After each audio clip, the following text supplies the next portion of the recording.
కేంద్ర ప్రభుత్వం సంబంధించి ఏదైతే వాళ్ళు చర్చలకు సిద్ధమని చెప్పినప్పటికీ, ఆయుధాలు వదిలి వస్తామని చెప్పినప్పటికీ, వాళ్ళ వైపు నుంచి కాల్పులు జరపనప్పటికీ బలగాలైతే కాల్పులు జరుపుతూనే ఉన్నాయి. ఇప్పుడు కోర్టులు గాని ఏమైనా దీంట్లో జోక్యం చేసుకొని సూచించే అవకాశాలు ఏమైనా ఉంటాయా సార్? ఉంటాయి. అంటే ఆర్టికల్ 21 అనేది మన రాజ్యాంగం అనేది రైట్ టు లైఫ్, అంటే జీవించే హక్కు ఉంది. జీవించే హక్కు ప్రతి ఒక్కరికి కూడా ఉంది.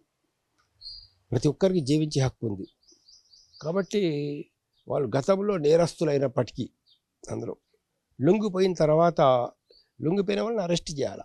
అందులో లేదు అక్కడ వాళ్ళు సైలెన్స్గా ఇంట్లో ఉన్నప్పుడు మనం వాళ్ళ మీద దాడి చేసి వాళ్ళని పట్టుకోవడానికి ప్రయత్నం చేయడం వేరే విషయం. దూరం నుంచి కాల్పులు జరిపి ఎన్సర్కల్ చేసి కాల్పులు జరిపి చంపడం వేరే. ఇలాంటివి ఎన్కౌంటర్ హత్యల కిందకు వస్తాయని గతంలో సుప్రీంకోర్టు కూడా చెప్పడం జరిగింది, హైకోర్టు కూడా చెప్పడం జరిగింది.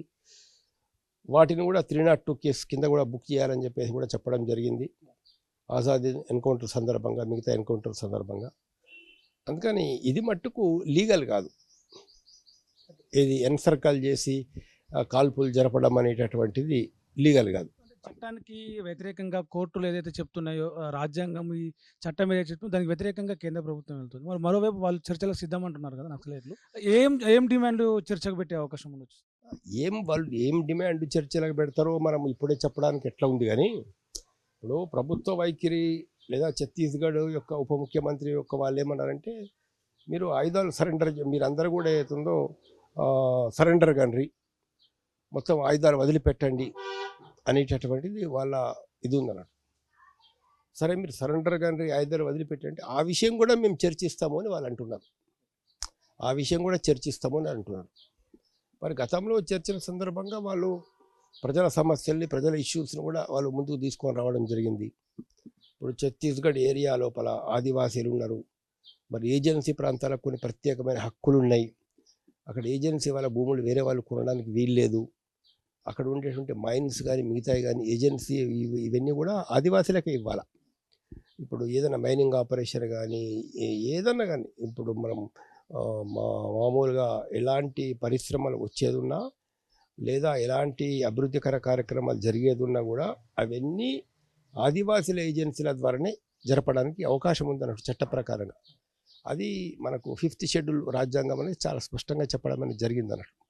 అక్కడ ఒక కౌన్సిల్ ఏర్పాటు చేసి, జిల్లా కౌన్సిల్ వాళ్ళ ద్వారా, అంటే ఆదివాసీల యొక్క జిల్లా కౌన్సిల్ ద్వారా పరిపాలన జరపాలనేది రాజ్యాంగం మనకు చెప్తున్నటువంటి విషయం అన్నట్టు. బహుశా అలాంటి విషయాలు వాళ్ళు ప్రస్తావించవచ్చు. అందులో అలాంటి విషయాలు ప్రస్తావనకు రావచ్చు.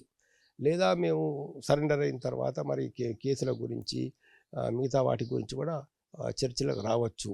ఏ కేసులు విత్డ్రా చేయడానికి అవకాశం ఉన్నది, ఎట్లా విత్డ్రా చేయాలా, లేదా సరెండర్ అయిన తర్వాత వాళ్ళకు పరిస్థితులు ఏంటి, మరి ఏ విషయాలు చర్చలకు వస్తాయో ఇప్పుడే మనం చెప్పలేము.